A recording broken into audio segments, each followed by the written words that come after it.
years ago, I was introduced to the book Younger Next Year. One of the interesting things in the book Younger Next Year is said, if you want to be younger next year, you have to stay fit. And in order to stay fit, you have to have a picture of a fitness adventure.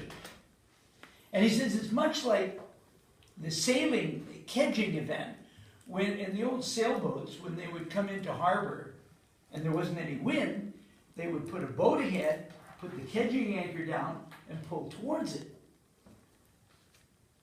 Same thing with your fitness adventure. You put a picture out where you're going and then pull towards it.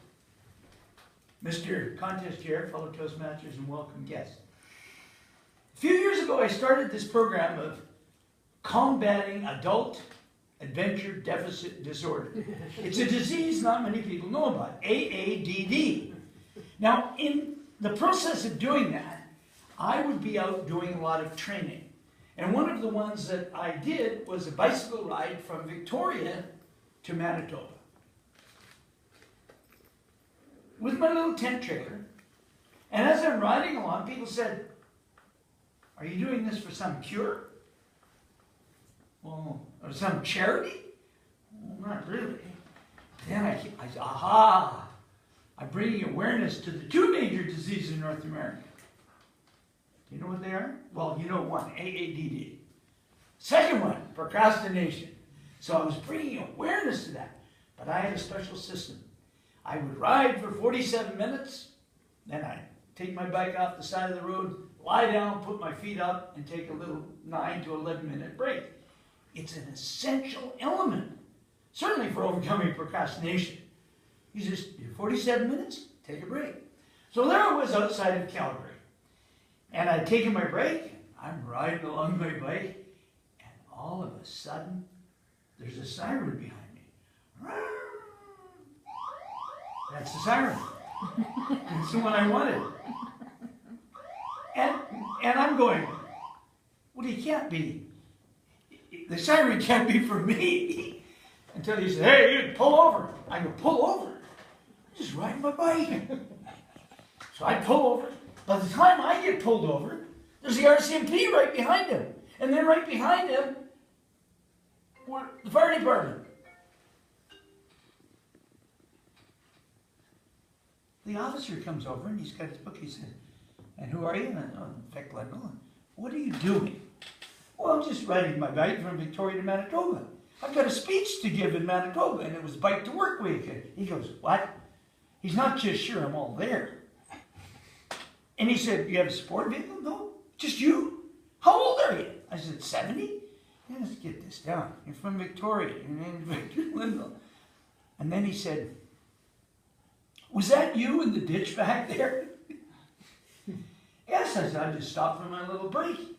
I do 47 minutes and then take a break." Well, now he's sure he should lock me up. But he just keeps taking the notes. And then I find out, "Well, how did you decide to stop me?" He says, "Well, somebody came by and they called in a 911. Cyclist down on the side of the road." All things are not as they seem. And with my adventures, it seems I keep encountering them. My next adventure is I've got the kedging adventure. I'm going to hike across Spain. The Camino hike. It's about 800 kilometers. So I thought, better do my training. I get off the ferry from Victoria to do my training. I get off in Tsawwassen, and I'm going to hike down to Wayrock. My sister is coming, and 2 hours later on the ferry, she says, "If you're still out there, my son and I will pick you up." I'm hiking along, and I get out to I-90, the road down to Blaine. You know the road I mean? Anybody? Okay. Big sign, "No walking on the side of the road." Okay, so I go along down the dike, and I'm just still hiking away. Then I have the choice. Do I go across this trestle? Well, that's really taking this adventure business a little too far. So I keep walking. Now I find a way up onto the road. There was no sign, so I could keep my integrity. I didn't see a sign, so it was okay. I'm hiking along. Guess what? Police car comes whipping across, and he stops me, and he goes, "What are you doing?" "Oh, just doing my training." You're doing your what?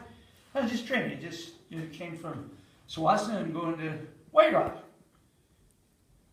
And I'm just like this with my walking sticks. I had my walking sticks, you see. And about this time, my sister arrives with her son. And they said, it's all right, officer, we'll look after him now. We'll look after him. And I said, well, why, I mean, how did you know I was out here? Well, we had a call, there was a blind man out there with his walking cane.